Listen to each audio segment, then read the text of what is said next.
우리는 지난 2주에 걸쳐서 성령 충만에 대해서 살펴보았습니다. 성령 충만은 순종입니다라고 하는 주제로 말씀을 나누었고요. 또 성령 충만은 섬김입니다라고 하는 주제로 말씀을 나눴고, 또 오늘은 그 세 번째 시간으로 성령 충만은 십자가를 지는 것입니다라는 말씀으로 함께 은혜를 나누려고 합니다. 오늘 말씀에 사도 바울은 이 고린도 교회에 편지를 쓰고 있습니다. 오늘 고린도 전서는 사도 바울의 고린도 사역했던 그 고린도 지역에 세워진 고린도 교회에게 보낸 편지입니다. 고린도 교회는 사도 바울이 제2차 전도 여정 가운데 세운 교회입니다. 사도행전 18장에 잘 나타나 있는데요. 거기에서 1년 6개월을 사도 바울이 머물면서 교회를 세우고 아주 열심히 목회를 감당했던 그 지역에 세워진 교회입니다. 근데 이 고린도라고 하는 지역은 매우 특수한 지역이었습니다. 고린도라고 하는 지역은 대표적인 항구 도시였습니다. 무역항이었습니다. 그래서 많은 물자들이 들고 나가는 그런 곳이었고요. 또 많은 사상과 철학이 유입되는 곳이었고, 종교적으로도 굉장히 아주 흥왕한 그런 도시였습니다. 아주 경제적으로 윤택한 도시였을 뿐만이 아니라 종교적으로 많은 사람들이 특별한 관심을 갖고 있는 지역이었고요. 거기에 대표적인 신이었던 아프로디테의 신전에 약 1000명의 여사제가 있을 만큼 대표적으로 종교적인 도시로서의 위상을 갖고 있는 바로 그 지역에 세워진 교회가 바로 고린도 교회였고, 그 고린도 교회에 사도 바울이 오늘 말씀을 전하고 있습니다. 그런데 이제 사도 바울이 말씀을 전하는 그 과정들을 보면 18장에서 고린도 지역에서 목회하기 바로 직전에 17장에서의 상황이 바울에게 굉장히 충격적인 경험을 줍니다. 사도 바울이 사도행전 17장에서는 아덴이라고 하는 지역에 가게 됩니다. 아덴은 오늘날로 얘기하면 어딜까요? 아테네를 얘기합니다. 그리스의 아테네를 얘기하는데, 여러분들 다 아시는 것처럼 아테네는 철학과 문학과 예술의 중심지였습니다. 오늘날로 얘기하면 이 수도 서울 같은 곳이고 뉴욕 같은 그런 지역이었고, 이제 바울이 헬레니즘이 장악하고 있는 그 문화권에서 가장 핵심적인 도시였던 그 아테네에 가서 복음을 전하게 됩니다. 이제 그 수도 서울에 가서 한번 승부를 걸어보는 것이죠. 가서 이제 그 사람들에게 복음을 전하고 그들이 주님께로 돌아오도록 사도 바울이 아레오바고라고 하는 그 광장에서 매우 기념비적인 설교를 하게 됩니다. 제가 설교한 거 아니고요, 바울이 설교한 겁니다. 사도 바울이. 그러면 얼마나 놀라운 일이 있었을까요? 3,000명, 5,000명 돌아오는 거 문제도 아니었겠죠. 사도 바울이 정말 여러분들 나중에 한번 시간 되시면 보시길 바래요. 얼마나 탁월하고 논리 정연하고 얼마나 설득력 있는 설교를 하는지 모릅니다. 읽는 것만으로도 감동이 되고요. 우리는 다 큰 도전을 받기에 충분한 그런 말씀을 사도 바울이 전함에도 불구하고 신기한 건 거의 성과가 없습니다. 사람들이요, 그 설교를 듣고 약간 조롱을 합니다. 그 아테네 중심, 마치 도시로 보면 판테온처럼 만신정과 같은 그 도시에서 종교의 각 축전이 벌어지고 있는 그 현장에서 바울이 사람들에게 복음의 진수를 외치건만 사람들이 별로 큰 반응을 보이지 않습니다. 겨우 몇몇 사람들 외에는 복음의 성과라고 할 사람들이 거의 나타나지 않습니다. 그래서 많은 사람들은 이 아테네 사역을 실패한 사역이라고 규정합니다. 왜요? 돌아온 사람이 별로 없거든요. 성과가 나타나지 않았기에 사람들은 그 아테네에서의 바울의 사역을 실패라고 규정합니다. 하지만 세상은 우리의 모든 삶을 늘 이분법적으로 이해합니다.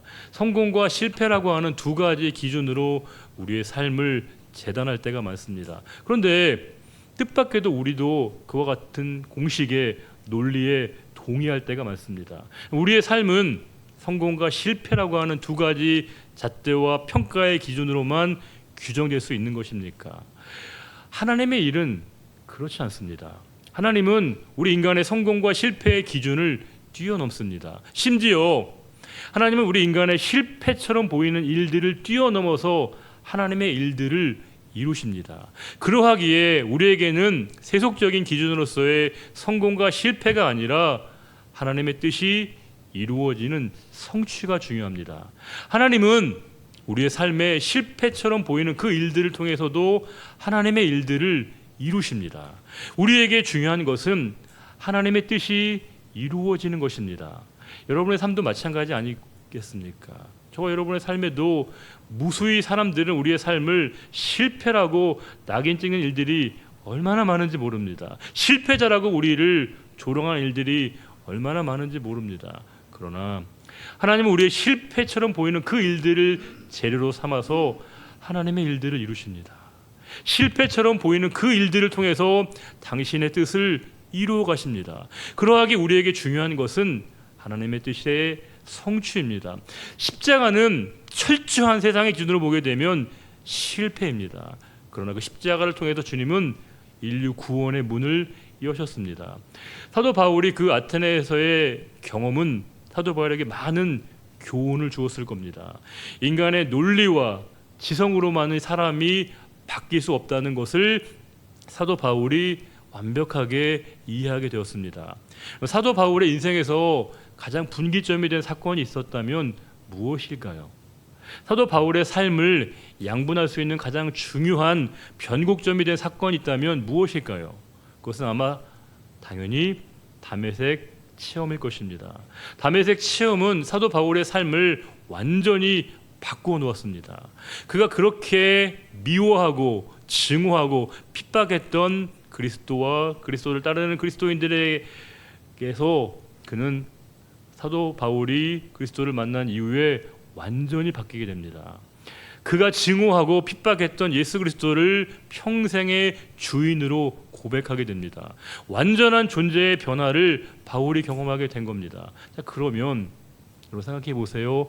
여러분이 주님을 만났던 첫 경험, 첫 시간을 생각해 보면 얼마나 뜨거웠습니까? 얼마나 강력했습니까? 그러면 바로 그 시점에 하나님의 일들에 쓰임 받는 게 마땅해 보입니다. 바로 그때 하나님의 일에 사역의 현장에 투입되는 게 너무 당연해 보입니다. 그런데 주님께서는 그 다메섹 체험으로 가장 뜨거웠을 바울을 바로 사역의 현장으로 보내시지 않습니다. 참으로 놀랍게도 그를 고독한 아라비아 사막으로 보내십니다.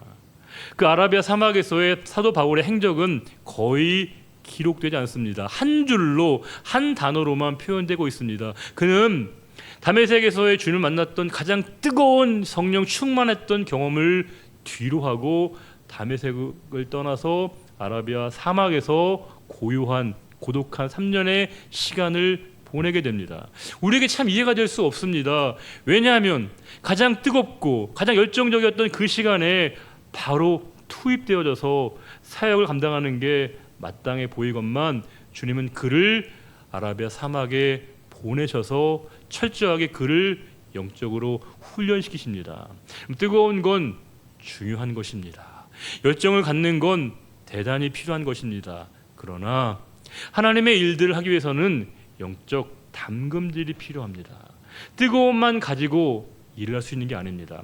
그 철저한 그 경험을 통해서 바울은 이제 그의 삶의 방향을 정조준하게 되었습니다. 그의 삶의 방향을 예수 그리스도로 삼게 된 것이고 십자가로 그의 삶을 새롭게 재정의하기 시작했습니다. 그 3년간의 시간은 자기를 설명했던 모든 것들의 색깔을 빼는 시간이었습니다. 그리고 그리스도로 옷 입는 시간이었습니다. 그 경험 있고 난 뒤에 사도 바울은 자신의 삶을 오직 십자가 외에는 설명할 수 없다는 것을 내면하게 되었습니다. 주님만이 자신의 삶의 전부라고 하는 것을 바울이 인식하게 되고 그 경험 이후에 다시 아테네에서의 경험은 사도 바울에게 확정적으로 자신의 믿음을 경고히 하게 되었습니다. 사람의 말과 사람의 지혜로 될 수 있는 것이 아니라 오직 내 말과 내 전도함은 그리스도의 말씀과 십자가 외에 내가 달리 전할 것이 없다는 그 믿음의 자리에 바울이 서게 된 것입니다. 2장 1절에 그러하기에 그 아테네에서의 경험을 있고 난 다음에 고린도 교회에서의 성도들에게 바울은 전혀 다른 방식으로 복음을 전합니다. 2장 1절입니다. 형제들아, 내가 너희에게 나아가 하나님의 증거를 전할 때에 말과 지혜의 아름다운 것으로 아니하였나니. 여기서 말은 로고스이고요, 지혜는 소피아입니다. 헬레니즘 문화권에서는 가장 사람들에게 영향력이 있고 사람들의 마음을 움직일 수 있는 것은 바로 로고스와 소피아였습니다. 철학적 언사이고요, 수사적 문학적 구조로서 사람들에게 가장 설득력 있는 것이 소피아이고 로고스였으나 내가 더 이상은 로고스와 소피아로 너희들에게 복음을 전하지 않겠다 말씀합니다. 그러면서 사도 바울이 무엇이라고 얘기하냐면 복음을 얘기할 때 하나님의 증거라고 얘기합니다. 하나님의 증거. 그런데 여러분, 이 하나님의 증거라는 단어, 증거가 헬라어 단어가 재미가 있습니다. 이 증거라는 단어는 미스테리온입니다. 미스테리온 하면 어떤 단어의 어원일까요? 미스테리라고 하는 단어의 어원입니다. 그럼 이 미스테리온이란 말은 실은 신비, 비밀, 비의, 밀의 이렇게 번역하는 것이 타당할 겁니다. 그러하기에 사도 바울은 복음을 하나님의 신비라고 이야기하고 있습니다. 하나님의 미스테리온이라고 말하고 있습니다. 우리는 어떤 상황에서 신비감을 느낍니까? 어떨 때 우리가 신비로움을 느끼시나요? 우리는 잘 모르면, 무지의 영역이 있으면 신비롭습니다. 잘 모르면 우리의 궁금증과 그 신비로움을 갖게 됩니다. 대개 남학생들은 여학생들에 대해서 되게 신비롭게 생각합니다. 왜냐하면 남자 중고등학교는 난리도 아니거든요. 교실에서 정말 온갖 일이 다 벌어집니다. 그래서 남학생들은 여학생들은 그렇지 않을 것이다라고 하는 굳은 믿음을 갖고 있습니다.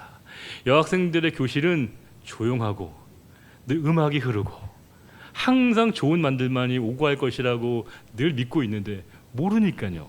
그렇거든요. 그런데 막상 현실을 알고 나면 되게 당황스럽습니다. 와, 남학생보다도 더 심각하다는 얘기를 가끔 듣다 보게 되면 우리의 그 신비감이 여지없이 깨지는 경우들도 있습니다.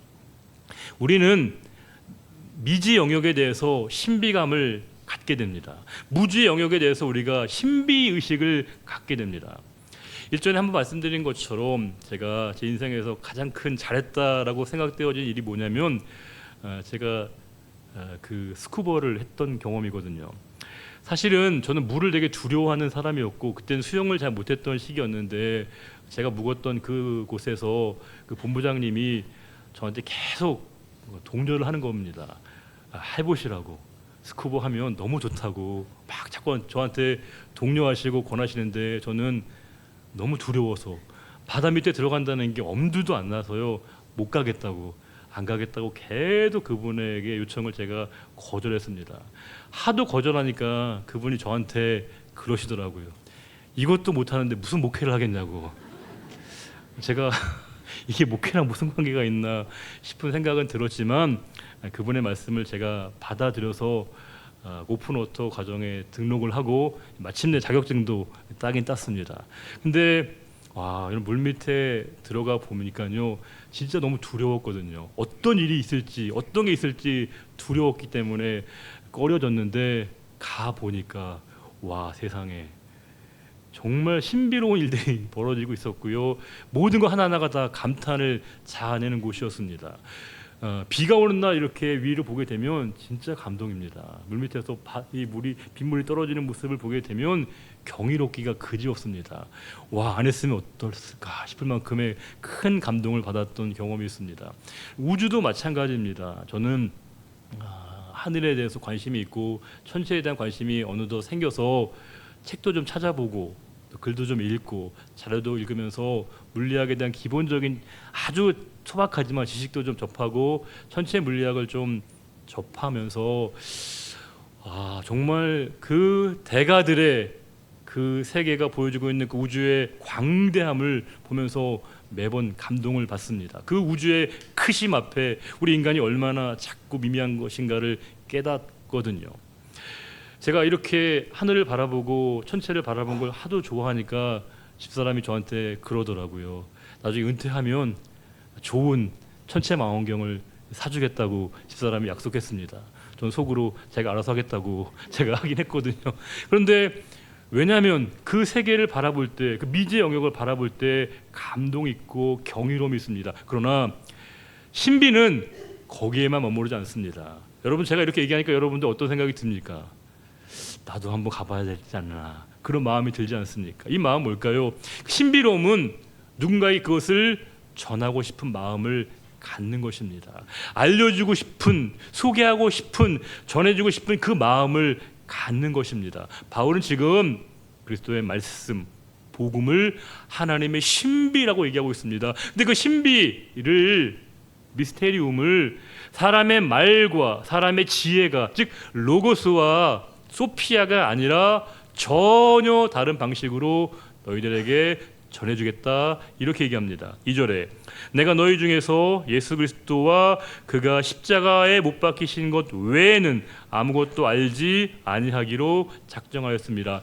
나는 너희들이 그리스도와 그의 십자가만을 알기를 원해, 이렇게 고백하고 있는 것입니다.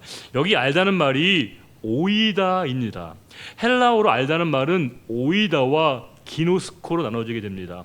기노스코는 체험적으로, 경험적으로 어떤 자료와 데이터가 누적되어져서 아는 알미인데, 이 오이다는 직관적으로 아는 겁니다. 사도 바울이 그 다메섹 체험, 아라비아에서의 그 체험, 그리고 그 아테네에서의 체험이 사도 바울을 이제 내가 온전히 알기를 원하는 것은 그리스도와 그의 십자가 외에는 없다라고 단언하고 있는 것입니다. 내가 오직 그리스도와 십자가 외에는 아무것도 알지 않기로 했다라고 했던 것처럼 너희들도 그렇게 되기를 원한다고 외치고 있는 것입니다.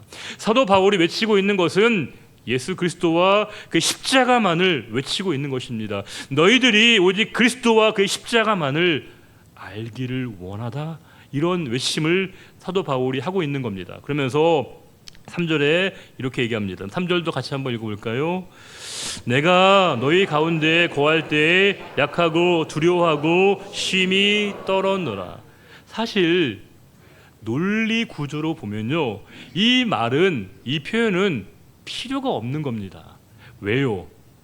사람들에게 바울은 신비로운 존재입니다. 탁월한 리더입니다. 목회자입니다. 그런데 굳이 사울을 비범하게 보고 있는 사람들에게 나는 약하고 나는 되게 두려워하고 있어, 심지어 나는 매우 떨고 있어, 이렇게 말하는 것은 적절하지 않죠. 왜냐하면 자기 자신을 그렇게 대단하고 특별한 존재로 사람들에게 각인되어지는 것이 보다 더 효과적으로 말씀을 전할 수 있는 방법처럼 여겨질 수 있는데, 바울은 도리어 나는 약하다, 나는 두려워한다, 심히 떨고 있다라고 얘기하고 있습니다. 이 말 속에서 뭘 느끼십니까?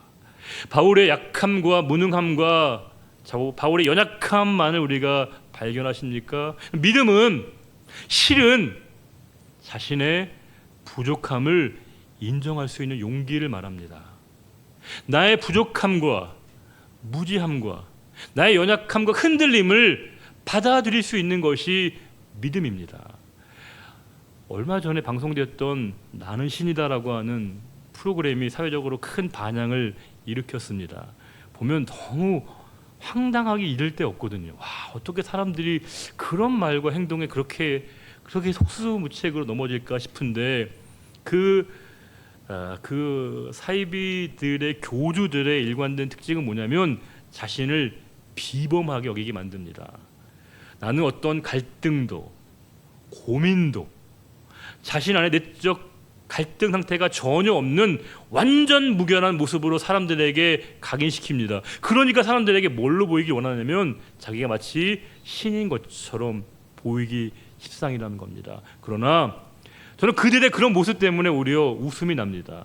사람은 그렇지 않습니다. 우리는 늘 흔들립니다. 고민도 합니다. 갈등도 합니다. 그러나 그럼에도 불구하고 우리가 믿는 것입니다. 우리가 믿음을 갖는다는 건 내 안에 어떤 고민이나 갈등이나 의심이 전혀 없는 상태, 그것을 말하지 않습니다. 제가 예전에 봤던 영화 한 편의 대사 가운데 그런 내용이 있습니다. 아내와 남편의 대화인데요. 아내가 늘 이렇게 남편에게 물어봐요. 여보, 당신은 나를 얼마나 믿어? 이렇게 얘기합니다. 아내가 남편에게 얼마나 믿어라고 얘기하면 남편이 난 다 믿지 이렇게 얘기하는 게 보통의 남편의 생존 전략인데, 그 남편은 뭐라고 하냐면 51%만 믿어 이렇게 얘기합니다. 아내가 좋아할까 안 좋아할까요? 실망해요. 51% 뭐야? 근데 그 질문이 영화에서 몇 번이 나오거든요. 아내가 가끔씩 계속 물어봐요. 나 얼마나 믿어? 51%. 그 말을 번번이 들 때마다 아내가 실망을 합니다. 근데 여러 차례 그 대사가 나오는데 영화 마지막 부분에 한 번 더 아내가 물어봅니다. 여보, 나 얼마나 믿어? 그러면 미안해서라도 다 믿지 이렇게 얘기할 법한데, 이 남편이 뭐라고 하냐면 51% 믿는다 이렇게 얘기합니다. 근데 그 다음 대사가 있습니다. 내가 51%를 믿는다는 건 다 믿는다는 거야.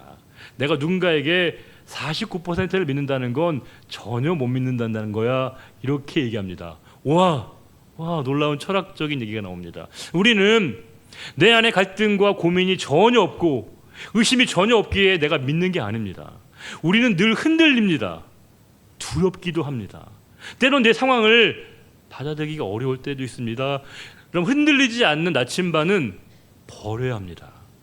우리가 늘 흔들리고 갈등하고 불안해합니다. 그러나 그것을 하나님 앞에 정직하게 드러낼 수 있는 게 믿음입니다.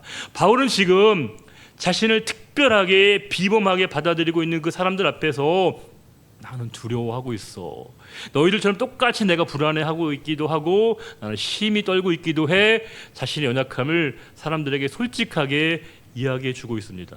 저는 이 자리에서 말씀을 전하고 있습니다. 목사가 다 아시는 것처럼 특별한 존재이기에 여기 서 있는 게 아닙니다.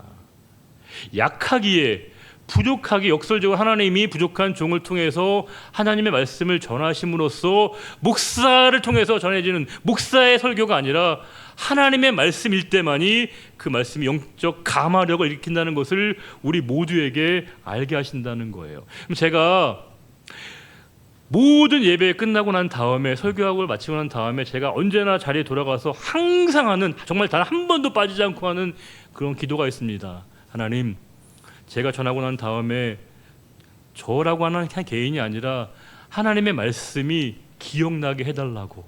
목사가 우리 한 개인이 기억나는 건 아무런 의미가 없습니다. 우리가 중요한 건 그분의 말씀과 그분의 뜻입니다. 바울이 이렇게 자신의 연약함과 부족함을 얘기한다는 것은 뭘 얘기하는 걸까요? 자신의 연약함만을 얘기하는 것이 아니라 나는 약하지만 내 뒤에 계시는 그분의 크심을 말하고 있는 겁니다. 나는 내가 약할 때 강함 되시는 그 하나님에게, 그 주님에게 사람들의 마음이 쏠리기를 원하고 있는 겁니다. 나는 믿을 수 없고 나는 부족하고 흔들리고 연약하지만 너희들이 나를 바라보지 말고 나를 믿지 말고 내가 전하는 예수 그리스도 십자가만을 너희가 알기를 원해, 너희가 그분만을 믿기를 원해 라고 하는 너무나 단호한 바울의 고백을 우리가 읽을 수 있습니다. 4절에 그러면서 그가 이렇게 얘기합니다. 4절도 한번 읽어볼까요? 내 말과 내 전도함이 설득력 있는 지혜의 말로 하지 아니하고 다만 성령의 나타나심과 능력으로 하여. 그가 말과 전도할 때 설득력 있는 지혜의 말, 즉 소피아와 로고스로 너희들에게 하지 않을 것이고 성령의 나타나심과 능력으로 하겠다, 이렇게 얘기합니다. 사도 바울이 이렇게 단호하게 얘기할 수 있는 그 근거는 뭘까요? 내가 너희들에게 더 이상 사람의 지혜의 말이 아니라 하나님의 성령의 나타나심과 그분의 능력으로 하겠다, 이렇게 단호하게 외칠 수 있는 그 근거, 이유는 뭘까요? 전혀 그가 주저함이나 머뭇거림이 없습니다. 그렇게 단호하게 확실하게 얘기할 수 있는 이유가 뭘까요? 그 말씀이 나를 그렇게 변화시켰다는 겁니다. 가장 확실한 내적 증거를 본인이 깨닫고 있는 겁니다. 주께서 나를 바꾸신 것처럼, 나를 변화시키신 것처럼 그분의 나타나심과 성령의 능력으로 그분께서 너희들을 바꾸고 변화시키기를 원해 라고 하는 바울의 뜻입니다. 그럼 마지막에 이렇게 얘기합니다. 5절 읽어볼까요? 너희 믿음이 사람의 지혜에 있지 아니하고 다만 하나님의 능력에 있게 하려 하였노라. 너희가 갖고 있는 믿음이, 너에게 생겨난 그 믿음이 사람의 지혜, 사람의 논리에 있는 것이 아니라 하나님의 능력에 있다, 이렇게 얘기하고 있습니다. 우리는 여러분, 이해가 되기 시작하면 믿을 수 있고 믿음이 생긴다, 이렇게 이해하지만 성경은 반대로 얘기합니다. 믿음이 생겨야, 믿어져야 이해가 됩니다. 내게 믿음이 생겨야만이 하나님의 일하심이 이해가 됩니다. 내 삶의 모든 일들이 해석이 됩니다. 그러하게 모든 것의 근본은 믿음인데 내가 믿어보겠다, 그래서 믿음이 생기는 거 아니라는 거예요. 사도 바울은 내가 믿음이 생긴다면 그것은 바로 하나님의 능력이라고 얘기합니다. 하나님의 능력을 통해서만이 나에게 믿음이 생겨났다라고 얘기하고 있다는 거예요. 너희들도 마찬가지라는 겁니다. 우리 모두가 다 하나님의 능력에 힘입어야만이 우리 안에 믿음이 생긴다는 걸 얘기합니다. 그 믿음이 생겨야 하나님이 나에게 펼치시고 나에게 허락하신 모든 일들에 대한 기대감과 소망함을 통해서 하나님의 현실, 하나님의 일하심이 나에게 이해되어진다, 이렇게 얘기하고 있습니다. 사실 십자가라고 하는 것은 헬라인과 유대인들 모두에게 다 부담스러운 것이었습니다. 고린도전서 1장 22절 보시게 되면 유대인은 표적을 구합니다. 그런데 헬라인은 지혜를 구합니다. 그럼 이 표적은 뭘까요? 내가 눈으로 보고 귀로 듣고 손으로 만질 수 있는 걸 얘기합니다. 소위 얘기하는 오감입니다. 내 오감으로 경험될 수 있는 것만을 믿겠다, 이게 유대인들의 사고입니다. 헬라인들은 뭘까요?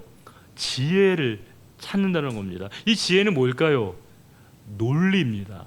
이성입니다. 한마디로 얘기하면 인간 오성을 얘기합니다. 바울은 우리 오감이나 오성이 아니라 우리 인간에게 부끄러운 일이었던 오명이었던 십자가가 우리에게 새로운 구원의 길이라고 하는 것을 이야기합니다. 23절에 1장 23절에 우리는 십자가에 못 박힌 그리스도를 전하니 유대인에게 뭐라는 거예요?